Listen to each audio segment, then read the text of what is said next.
Buenos días, muy buenos días. Gracias, mil gracias por acompañarnos este lunes 7 de noviembre del año 2022. Lunes 7 de noviembre. Iniciando la segunda semana. La segunda semana mes, del mes, sí. del mes de noviembre, que es el penúltimo mes del año. Así es. Ya sé de verdad que estamos entrando a las festividades de Navidad. Milicen, pero durante todo este fin de semana no se habló de otra cosa que no fuera de las inundaciones que provocaron las lluvias inesperadas para la inmensa mayoría de la gente que cayeron en la capital, en el Gran Santo Domingo, pero principalmente en la capital, en el distrito, en el Distrito Nacional, provocando inundaciones nunca antes vistas. Así es. En la capital y dejando un saldo de al menos 6 personas muertas. Sí. Y se habla de 2 a 3 desaparecidos.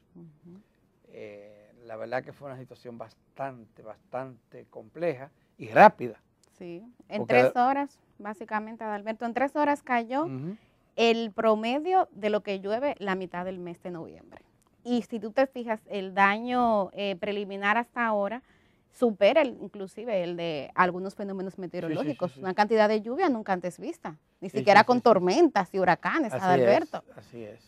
Eso es terrible. Y bueno, esto pues, y fíjate cómo las cosas, las lluvias cayeron torrencialmente, de manera inesperada, repito, para la mayoría de la gente, un viernes en la tardecita, al caer la tarde, al caer la noche, al entrar la noche. Justo momento en que mayor tránsito hay en la capital de la República. Claro, la gente se movilizaba, salía justo de su trabajo, se movilizaban a sus casas. Hay cerca de casi 1000 automóviles que se consideran que fueron ahogados por las lluvias. En algunos sitios lo tapó totalmente, ¿verdad? Los muertos, la mitad de los muertos, lo aportó el sector de los ríos, cerca de las cañadas que divide a los ríos de Arroyo Hondo Tercero, Milicen.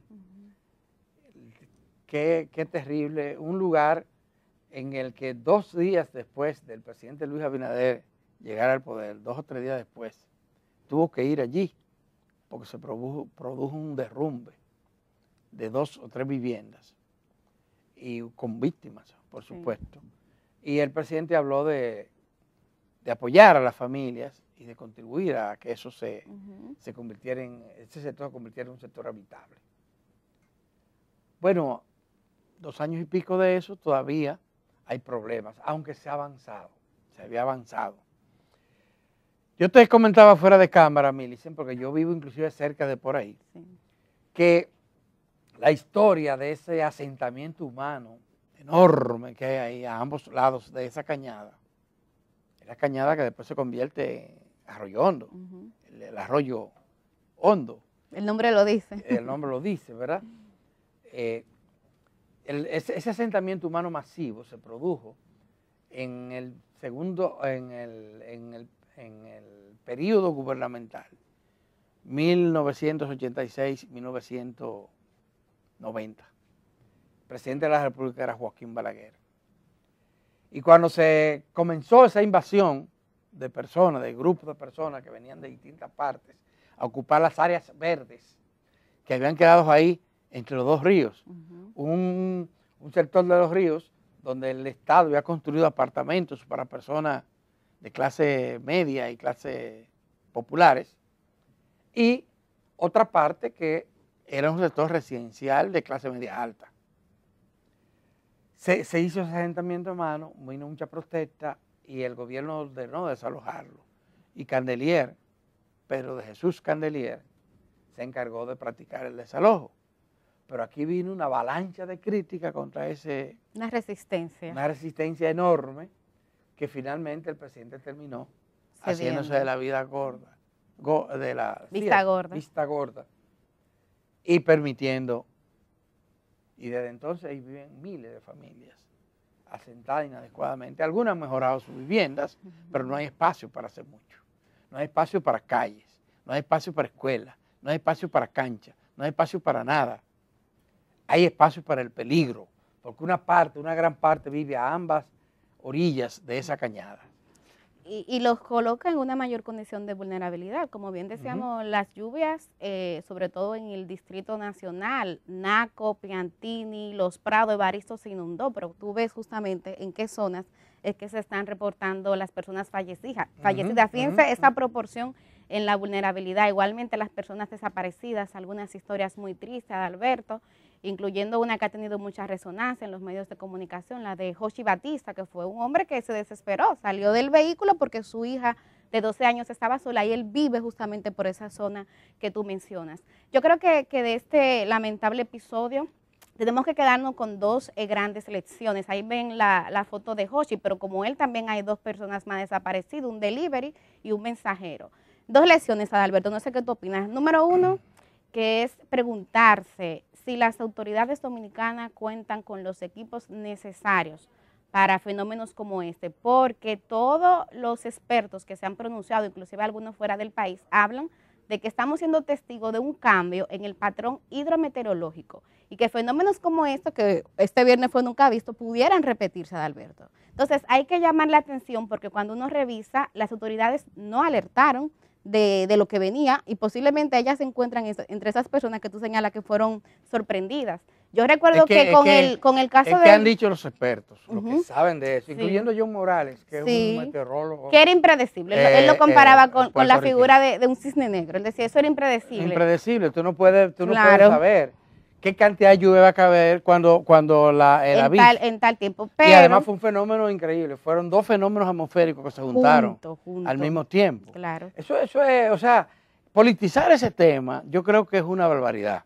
Sí, pero yo, mira, hasta ahora no he visto un nivel de politización. Lo que sí he visto es un nivel... Las redes sociales están llenas. Mira, he visto, por lo menos yo, un nivel de reflexión, porque yo recuerdo, Adalberto, que cuando pasó Fiona se habló de que a Onamel le está faltando un radar importante. Luego yo vi la noticia de que el IDAT hablaba de que ese radar ya estaba en el país, pero no se informó oficialmente de si está operando o no. Yo creo que eso es importante, porque independientemente de que el fenómeno era impredecible, ya lo has dicho, creo que hay que estar alerta porque esto puede volver a suceder. Y el segundo elemento sobre el que quiero llamar la atención es el caso del drenaje. Pero espérate, antes de lo de la alerta, sí, porque hay que decir, esta no fue la situación del Pidio Báez. No, para nada, para nada. El Pidio Báez se opuso a que se tomaran las medidas que correspondían frente a un anuncio inminente de un huracán que se tuvo durante días.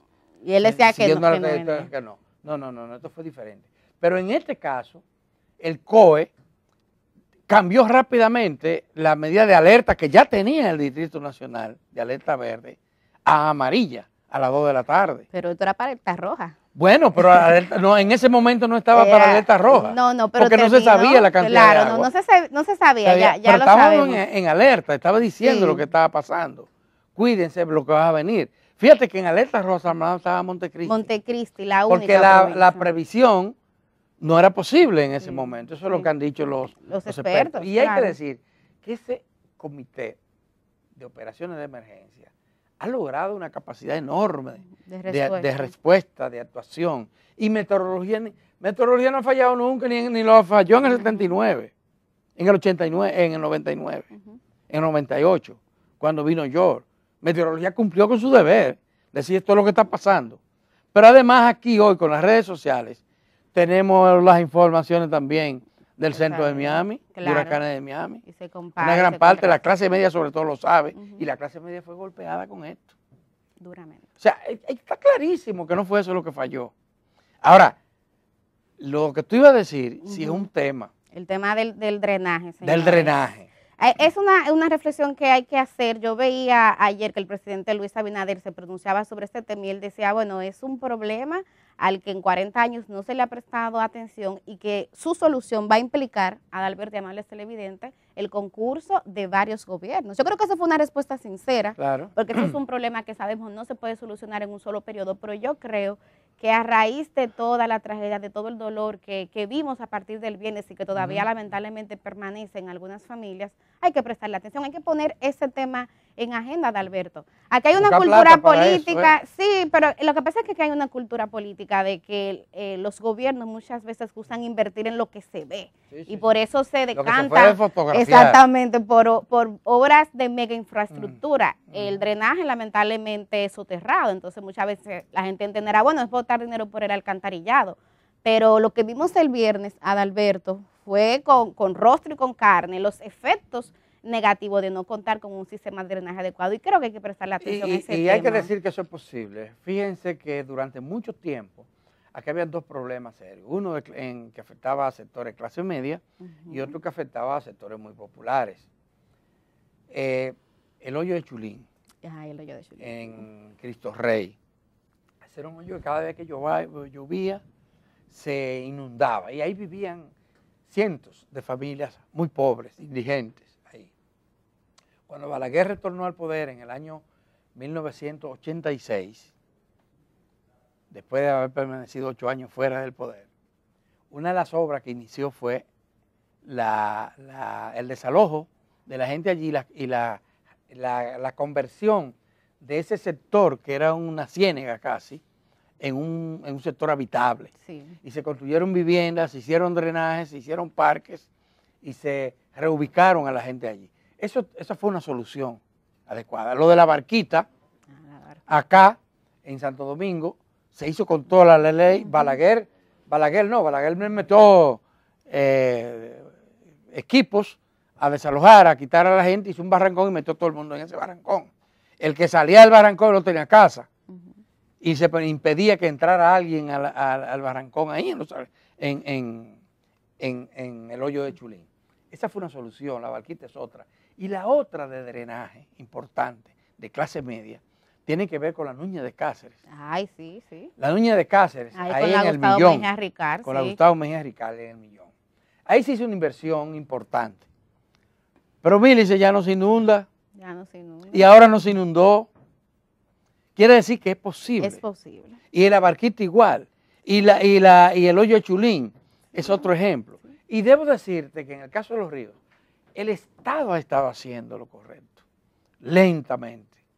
Lentamente. Comenzó Roberto Salcedo y la CAS del pasado gobierno y lo ha continuado esta.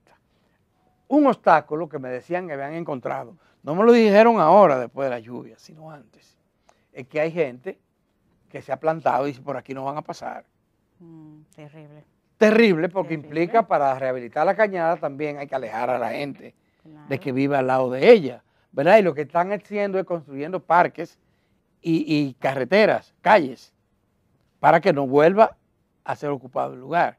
Y hay gente que aun cuando le paguen o lo traten de mudar de ahí, no quieren. Y los partidos de oposición siempre se apoyan a ese tipo de gente, dicen que el gobierno es un abusador. No importa el gobierno que sea. Es una posición irresponsable, sí. Porque primero a esas personas les conviene ser migradas de esas zonas que son altamente vulnerables. Y segundo, Adalberto, porque yo soy de las que creo que tú tienes que anteponer el beneficio colectivo por encima de sectores particulares. Definitivamente que sí. Y hay mucha gente, y las lluvias nos ayudan a recordarlo, que vive en condición de pobreza extrema. Claro. Porque nadie quiere vivir al lado de una cañada. No. Eso es necesidad. Claro. Que obliga a la gente y sobre todo en el sector de los ríos, que está muy cerca de avenidas, de tránsito, de guagua, de transporte público, fácil para llegar a cualquier lugar. Pues mira, la gente, aunque sea pobre, vive ahí y no se muda fácilmente de ahí para un lugar muy lejano.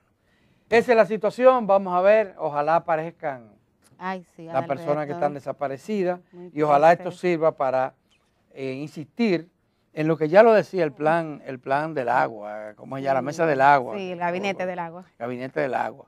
Que la prioridad no era construir más presas en lo inmediato, sino economizar agua y sanear, crear esto. Sí. Y comenzaron a hacerlo.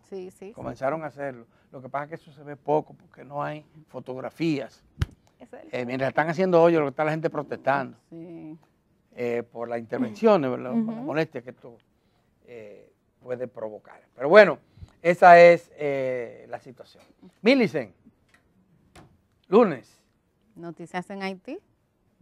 Lunes 7 de noviembre. En Haití se produjo el sábado un acontecimiento que fue una noticia importante. Importante y positiva. Liberaron el depósito de combustible que tenía Jimmy Cherisier ocupado el grupo de la banda, porque era la coalición. La banda, el grupo G9. El G9. Desde septiembre tenía control de esta terminal que está ubicada al suroeste de Puerto Príncipe, una de las principales. Estaba leyendo que el 70% de los productos derivados de petróleo dependen de esa terminal. Bueno, no había combustible en la gasolinera, porque desde ahí que se abastece, sobre todo en Puerto Príncipe, y ni siquiera en los hospitales había combustible. Pero mira, yo creo, Adalberto, que hay que ver si esto implica que hay un cambio en la correlación de fuerzas de la policía, si ese equipamiento y ese reforzamiento que sobre todo el gobierno de Estados Unidos había hecho, que en este año ha hecho 2 donaciones importantes de equipos, armamento a la policía de Haití, si esto implica que hay un cambio en la correlación y ojalá que así sea. El caso de tú recuperar esta terminal impacta de manera positiva en toda la situación socioeconómica de Haití. Y eleva la moral de la policía. Por favor, que también, caramba, estaba en el suelo. Tiene un impacto emocional también en las autoridades. Si damos como cierto lo que nos dijo aquí un experto. Sí, Patterson, claro. Edwin Patterson, que él decía que las bandas en su conjunto tenían alrededor de 2.000 hombres armados, pero que la policía tenía 12.000.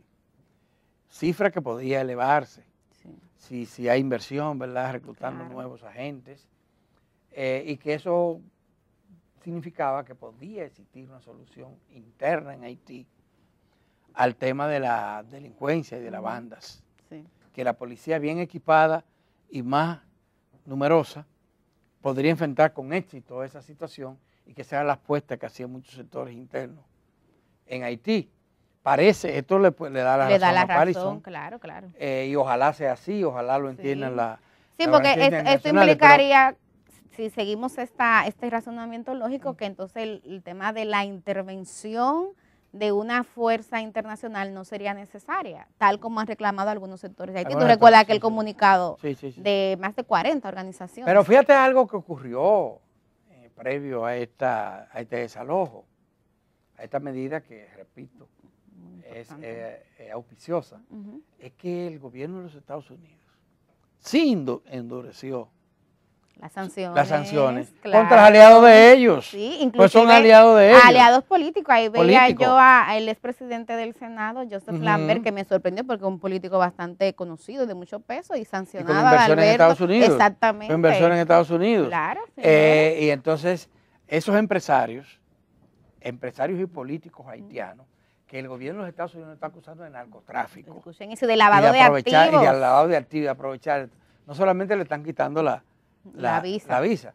Bueno, lo están acusando de esto y en cualquier momento lo piden en extradición para asusta a cualquiera, ¿verdad? Claro. Que esté metido en esos líos. Y eso confirma la tesis de que efectivamente estas bandas han estado operando con complicidad de sectores políticos y económicos. Nacionales e internacionales. ¿Por qué Estados Unidos no había actuado de esa manera?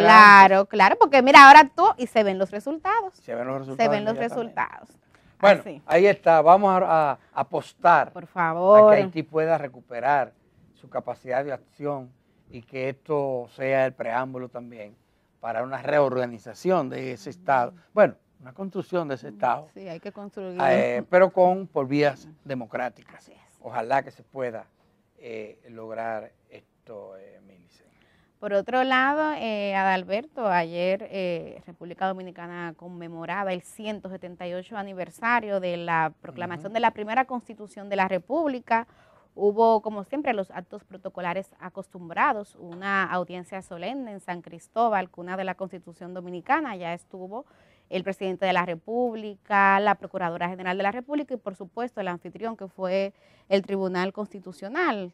Ahí se hablaba un poco, se pasaba balance, lo hacía el magistrado Rey Guevara, de cómo en este año, por ejemplo, ese tribunal ha emitido unas 6.000 sentencias y el énfasis que está poniendo un aspecto pedagógico de que la gente, y sobre todo los estudiantes, yo tengo un proyecto muy lindo de Constitución Infantil, conozcan la Constitución. Yo lo que veo es que este aniversario nos encuentra con muchos retos en esa materia. El primero es que veo que la oposición ha tomado una bandera, Adalberto, de que la Constitución no se toque. Y el gobierno tiene en carpeta varias reformas institucionales que impliquen que la Constitución se modifique. Una Constitución que hay que decirlo, históricamente ha sido modificada 39 veces, la mayoría para fines políticos electorales. Y de ahí la aprehensión de la oposición. Pero yo creo que en este caso, no sé tu opinión, a mí me parece válido, porque el hecho de tú tener garantizado constitucionalmente que una conquista de la ciudadanía, porque fue un reclamo en las calles, de tú tener la designación de la Procuraduría General de la República de manera independiente y que no dependa de la voluntad del presidente de turno, porque hoy tenemos a Luis Abinader, no sabemos quién venga mañana. Yo creo que en ese caso estaría más que todo justificado modificar la Constitución. Bueno, esa es una de las tareas pendientes, pero lo más importante es que la Constitución se aplique. Que se cumpla. Porque esa Constitución habla de que este es un país de derechos. De derechos. Y habla de derechos fundamentales, como el derecho a la salud, a la educación, a la vivienda digna, ¿verdad? Al trabajo. A la seguridad ciudadana. A la seguridad ciudadana. Y estos derechos están en el aire para mucha gente, o sea, son negados para mucha gente, Millicent. Ojalá nosotros incitamos más en cumplir y hacer cumplir la Constitución y las leyes en la República Dominicana. Fíjate ahora cómo los partidos políticos intentan persistir en violar lo que dicen las leyes. Y la Constitución habla claro que las leyes son para cumplirse, sí, ¿verdad? Claro, con el tema del proselitismo, es un excelente ejemplo. Proselitismo a destiempo. Pero bueno, ayer fue bastante concurrido el acto que se hizo en San Cristóbal. Otra vez allí se proclama la reelección como una necesidad. Eso va a pasar mientras dure un buen tiempo, pero así como le reclamamos a Danilo Medina que no lo hiciera, hay que decirle a Luis Abinader y al gobierno que no debe hacerlo porque eso viola la ley. Claro. Esos son actos organizados con fondos públicos. Sí. Los funcionarios que andan allí son funcionarios asalariados del Estado Dominicano, ¿verdad? Y muchos de los empleados que van a aplaudir y a proclamar la reelección son empleados públicos. Que llegan en vehículos, muchas veces públicos, con gasolina también que se paga con fondos públicos y con dietas y viáticos que también salen de las arcas Tienen que tener públicas. Cuidado con eso. Yo creo que el gobierno no necesita eso ahora. No, eso no es necesario. Definitivamente que no lo necesita. Y deberían de ser un poco más moderados, ¿verdad? Claro. Guardar aunque sea las apariencias, no lo guardan. Sí, porque además le quita legitimidad porque es el partido de gobierno y está en ámbitos y escenarios, por ejemplo, lo que pasó el jueves en la Junta Central Electoral, donde se comprometía y la oposición dice, bueno, pero que el gobierno está en reelección y aquí, histórica y culturalmente, obviamente, quien maneja los recursos va con una posición de ventaja, Adalberto. Entonces, yo creo que, al igual que tú, coincido en ese llamado de que cesen eso. Fíjate que el PRM adoptó una medida correcta, había convocado a una serie de actividades. Tenía 3 actos para el fin de semana. Simultáneos. Sí. Simultáneo, lo suspendió diciendo que uno de los motivos era el pacto que se ha firmado. Sí, eso es correcto. En la Junta Central Electoral. Entonces, lo que ocurrió en San Cristóbal contradice un poco esa situación. Tú me vas a decir, eso eran gente espontánea. No sabe qué.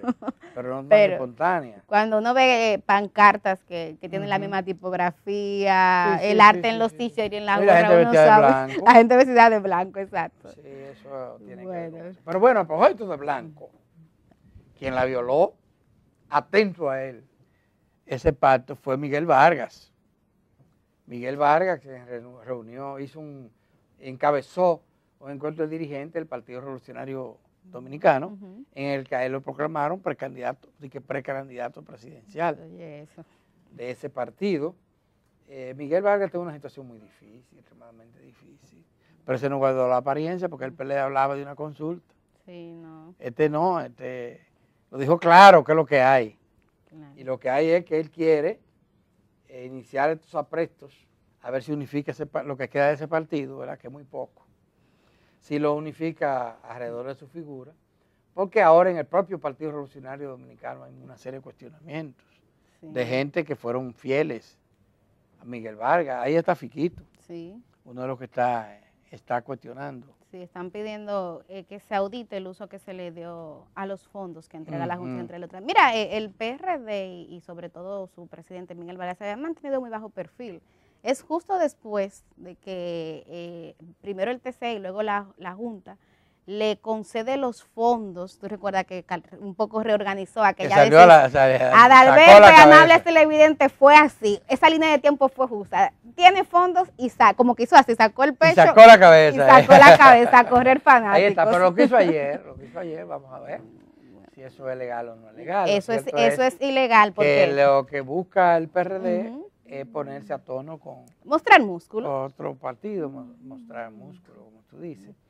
La situación es difícil porque ese partido tiene reconocimiento legal gracias a una concesión que se le hizo, que lo hizo el Tribunal Superior Administrativo a ese partido. Así que eso es lo que hay, amigas y amigos televidentes. Por ahora nosotros no va a haber tiempo para seguir hablando aquí y vamos a pausar, y cuando regresemos en nuestra entrevista en primer plano tenemos hoy al ministro de Obras Públicas de Línea Ascensión.